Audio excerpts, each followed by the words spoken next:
अगर वो संस्था इतनी क्रेडिबल थी तो अध्यक्ष महोदय जिन सेंटर्स पे ये परीक्षा हुई उन सेंटर्स का इंफ्रास्ट्रक्चर क्या था? क्या मंत्री जी ने जानकारी की थी इस बात की? ये मंत्री जी रहेंगे तो न्याय नहीं मिलेगा बच्चों को।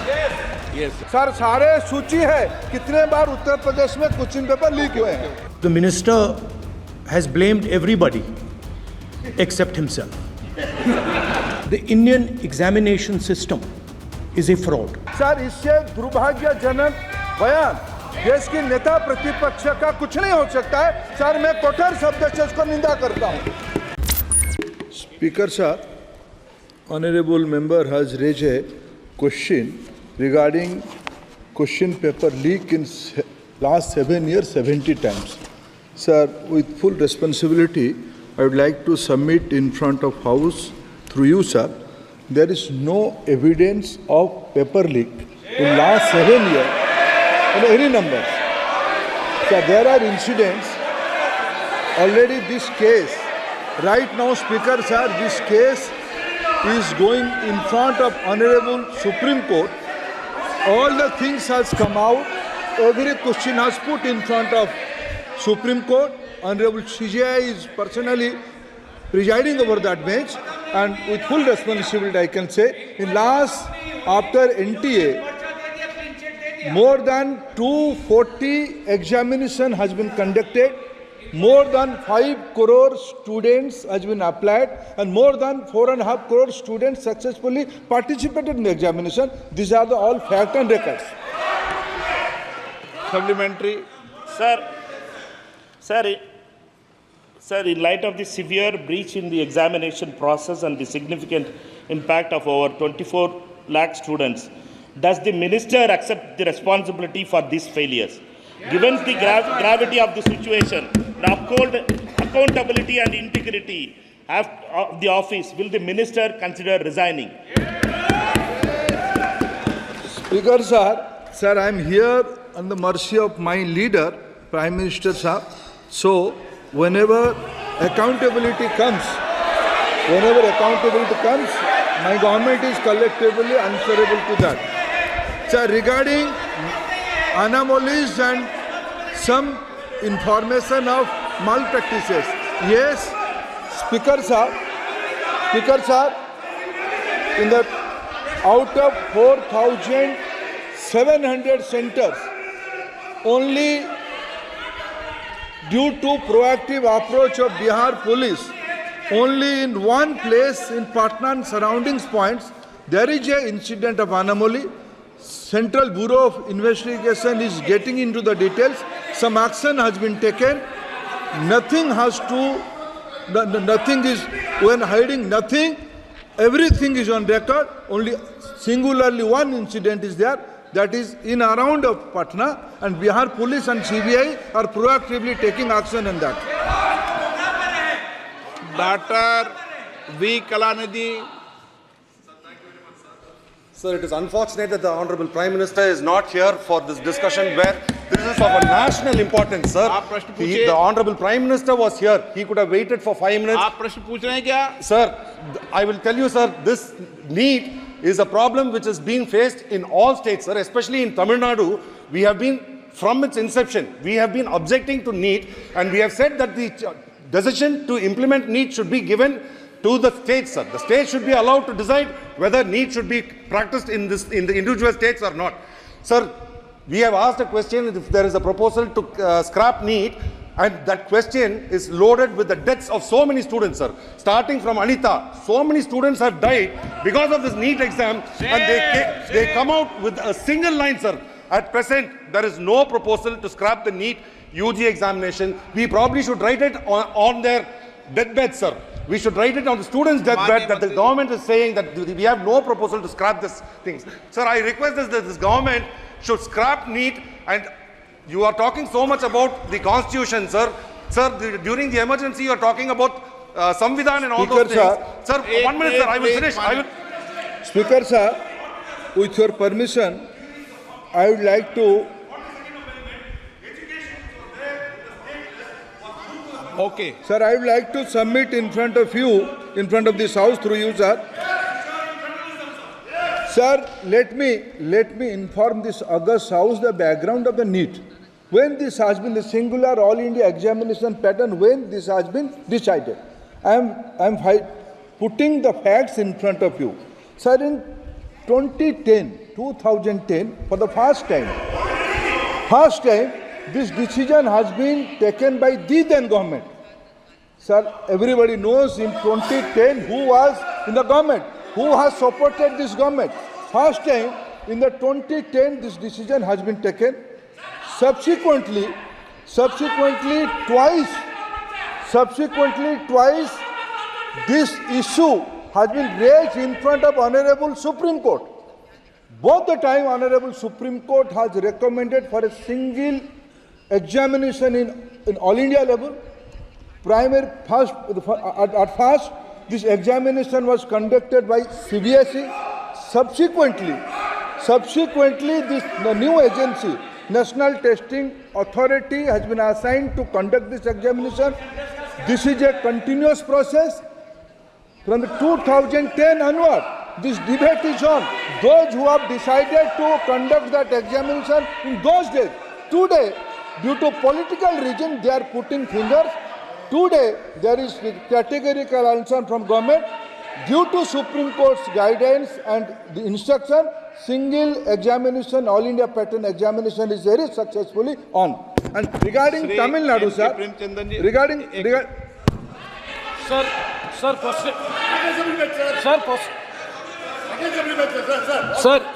question number 16. Sir. No, how can Same question.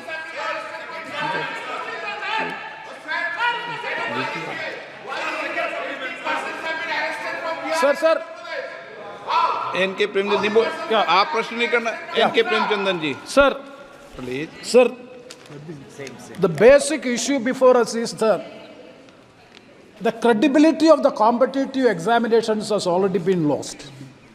So 24 lakhs of students have appeared for the NEET UG examination this time. The corruption has begins from the date of registration. Now this time the registration date has been extended, and for correcting the Aadhaar updation, that has also been extended, and the leakage of paper has also happened in Patna. And after all these things, now the future of the students is in big danger, and they are very much apprehensive. They are all approaching us as the people's representative. So the point is, the CBI investigation is going on. So far, only one case is registered and one affair is registered. CBI investigation is going on, and a committee has also been constituted to look into it. So our case is whether, since it is a matter which is concerning the people at large, I think that this is the right forum by which this matter has to be discussed. So my question is, one question is regarding the centers of excellence like AIMS, JIGMA, AFC, whether a separate competitive test will be conducted, and in order to examine in detail whether a joint parliamentary committee be constituted so as to investigate into this matter. That is a specific question I am asking. Honorable Speaker, sir, as I said in my previous reply, there is a background why this pattern of NEET examination is conducted. With utmost respect to this House, I am again politely saying, due to different views, Honorable Supreme Court has categorically twice said this centralized examination pattern has to be there. Regarding some anomalies, very government has nothing to hide. We have put all the facts in front of Supreme Court. Very right now, Supreme Court is hearing that case. It will be proper to just wait and watch what Supreme Court is giving instruction, and this House is open to any kind of discussion. Akhilesh Yadav ji 1 minute में सबका जवाब दूंगा आज. चलो बैठो. अध्यक्ष महोदय, मैं आपका धन्यवाद देना चाहता हूं. देश के बहुत महत्वपूर्ण सवाल पर आपने मुझे पूछने का समय दिया है. अध्यक्ष महोदय, ये सरकार किसी और का रिकॉर्ड बनाए ना बनाए, लेकिन पेपर लीक का रिकॉर्ड जरूर ये सरकार बनाएगी. अध्यक्ष महोदय, मुझे इसके बैकग्राउंड में नहीं जाना है कि पूछें. अध्यक्ष महोदय, मुझे बैकग्राउंड में नहीं जाना है कि कब कैसे किस संस्था को बनाया गया है. पूरे देश के छात्र इस पे आंदोलित थे. लगातार अखबार और सीबीआई की जांच के बाद चीज़ें सामने आ रही हैं, लोग पकड़े जा रहे हैं, जेल भेजे जा रहे हैं. मैं अध्यक्ष महोदय आपके माध्यम से पूछना चाहता हूं मंत्री जी से, क्या सेंटर वाइज जिन बच्चों को सबसे ज़्यादा नंबर मिले हैं, क्या उसकी सूची जारी करेंगे? 30,000 सीटें जहाँ हैं, कई सेंटर अध्यक्ष महोदय ऐसे हैं जहाँ 2,000 2,500 बच्चे पास हो गए हैं। सरकारी सीटें 30,000 हैं, कई सेंटर में 2,000 से ज़्यादा पास हो गए। कई प्रदेश के ऐसी जगह है जहाँ पर कुछ सेंटर से 600 से 650 से ज़्यादा सबसे ज़्यादा नंबर हैं। और अगर वो संस्था इतनी क्रेडिबल थी तो अध्यक्ष महोदय जिन सेंटर्स पे ये परीक्षा हुई उन सेंटर्स का इंफ्रास्ट्रक्चर क्या था? क्या मंत्री जी ने जानकारी की थी इस बात की?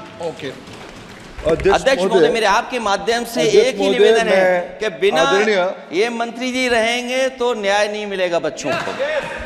अध्यक्ष महोदय, आदरणीय अखिलेश जी की प्रश्न का मैं विनम्रता से उत्तर देना चाहूँगा कि अभी अभी सुप्रीम कोर्ट में जो चल रहा है केस, सुप्रीम कोर्ट ने ऑर्डर दिया पूरा विद्यार्थियों की सूची को वेबसाइट में उपलब्ध करा दो। सर, पिछले 3 दिन से देश भर की सारे विद्यार्थियों की लिस्ट पब्लिक डोमेन में उपलब्ध है। ये सारा चीज़ खुले पे है और कई प्रकार की तर्क आ चुका है। सर, मैं एक अभी उसमें केरल के विद्यार्थी भी अच्छे किए हैं, क्या हम ये कहेंगे भी वहाँ भी कुछ गड़बड़ी हुई थी? ऐसे आरोप करना, मैं देश की ग्रामीण इलाका, देश की एसटी इस बार सबसे अच्छा परफॉर्मेंस करने वाले देश की एसटी ग्रामीण बैकग्राउंड आर्थिक पिछड़े लोगों की है। क्या हम उनकी मेधा को हम चुनौती देते हैं? और बाकी रहा क्वेश्चन पेपर लीक की, सर मैं शुरू से मेरा एक स्टैंड रहा राजनीति नहीं करना, लेकिन अखिलेश जी जब वहाँ दायित्व में थे उस सूबे की, सर सारे सूची है कितने बार उत्तर प्रदेश में क्वेश्चन पेपर लीक हुए हैं। माननीय एक मिनट प्लीज, एक मिनट। राहुल गांधी जी, आप प्रश्न पूछना चाहते हैं? Speaker sir, it's obvious to the whole country. It's obvious to the whole country that there is a very serious problem in our examination system. This is not just a question of NEET, it is in all the major examinations. Now, the minister has blamed everybody except himself. Right? I don't even think he understands the fundamentals of what is going on here. आप प्रश्न क्या है आपका? आ रहा हूँ sir. Sir ये मैं question को सेटअप कर रहा हूँ। इसलिए प्रश्न पूछते हैं।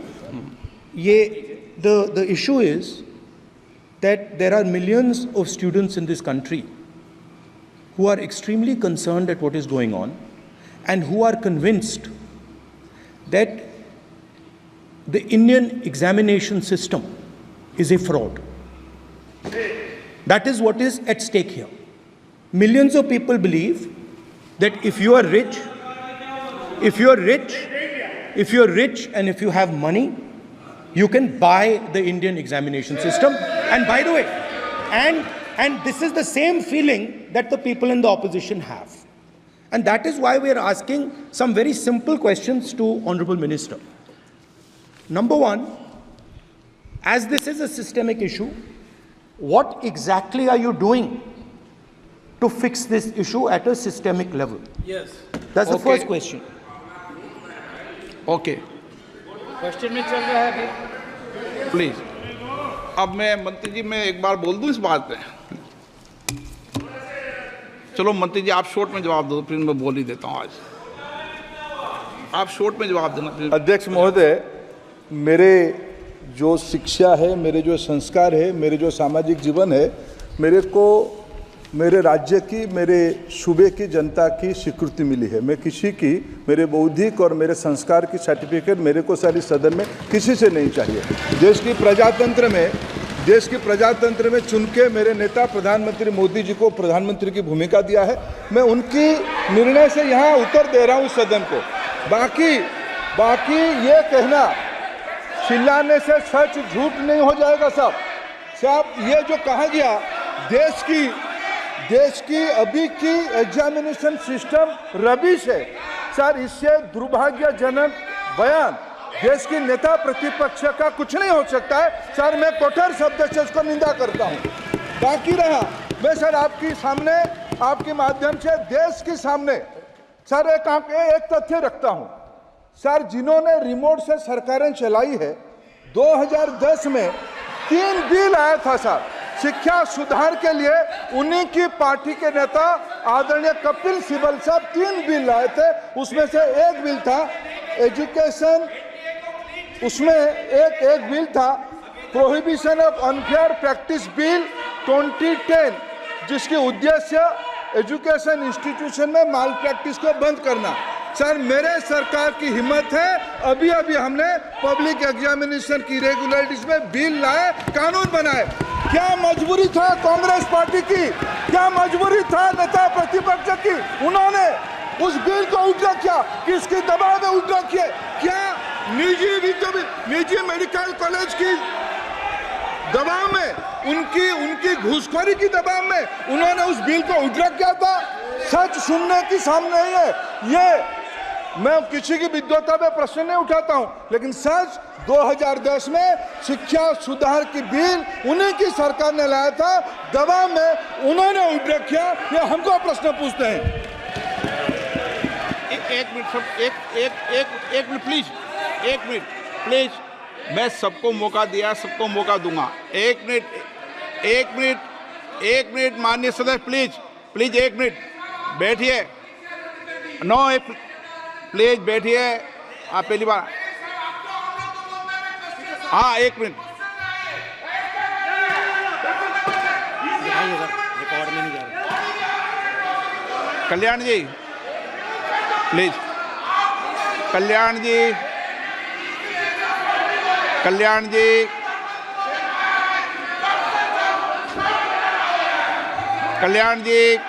Please, Kalyan please 1 minute please, 1 minute सबको मौका दूंगा। 1 मिनट प्लीज, 1 मिनट। माननीय सदस्यगण, विषय महत्वपूर्ण था, मैंने सबको अलाउ किया, लेकिन एक बार इस सदन के अंदर ये सार्थक चर्चा होनी चाहिए, क्योंकि प्रश्न ये था कि परीक्षाओं के विषय के अंदर, और आप सबको पता है देश में अलग अलग राज्यों के अंदर भी अलग अलग दलों की सरकार रही, और उन अलग दलों की सरकार में आपकी भी सरकार रही, अन्य दलों की सरकार रही। वहाँ भी कई बार प्रश्न लीक हुए, प्रश्न पत्र लीक हुए और परीक्षाओं पर प्रश्न उठे। मेरे सवाल, 1 मिनट मैं बता रहा हूँ जिसको, आप पूरी बात सुनिए मेरी। मेरा कहना ये है कि हम और उन 1 मिनट प्लीज बैठिए, 1 मिनट नीट नहीं, सारी हमारा सवाल ये है कि हम यहाँ इसलिए चिंता के लिए बैठे हैं कि भविष्य में हमारे विद्यार्थियों के भविष्य पर कोई विषय न उठे, इसलिए किस तरीके का मैकेनिज्म डेवलप करें, परीक्षाओं का क्या बेहतर सिस्टम डेवलप करें, इसमें सबके सुझाव आएँ ताकि भविष्य के अंदर, और उसके लिए जो उत्तम सुझाव हो सकते हैं सरकार भी उस उत्तम सुझावों को मानेगी। 1 मिनट। लेकिन हम अगर सारे परीक्षाओं पर सवाल उठाएंगे तो कई राज्यों में कई दलों की सरकार है जो परीक्षाएं आयोजित करती रहती है। हम सारी परीक्षाओं पर सवाल उठाएंगे तो जो बच्चे उत्तीर्ण होते हैं उनके भविष्य पर और भारत की परीक्षाओं पर, भारत की शिक्षण व्यवस्थाओं पर, पूरे विश्व में एक बहुत गंभीर असर पड़ेगा, जो सदन की चिंता का विषय है। और इसके लिए सभी राज्यों ने अपने अपने यहाँ कानून बनाए, संसद ने भी कानून बनाए। कानून बनाने के अलावा इस विषय के अंदर एजेंसी जांच कर रही है, कोर्ट निगरानी कर रही है। हमारा सवाल ये होना चाहिए कि हम कैसे सकारात्मक रूप से सुझाव देकर इस सिस्टम को और बेहतर कर सकते हैं, ये होना चाहिए। आरोप प्रत्यारोप से सदन नहीं है। आप बेहतर सिस्टम डेवलप करो, और कभी भी सारे एग्जामिनरों पर सवाल उठाना सदन के लिए उचित नहीं है। ये सदन इसके लिए है भी नहीं प्लेटफॉर्म। नो।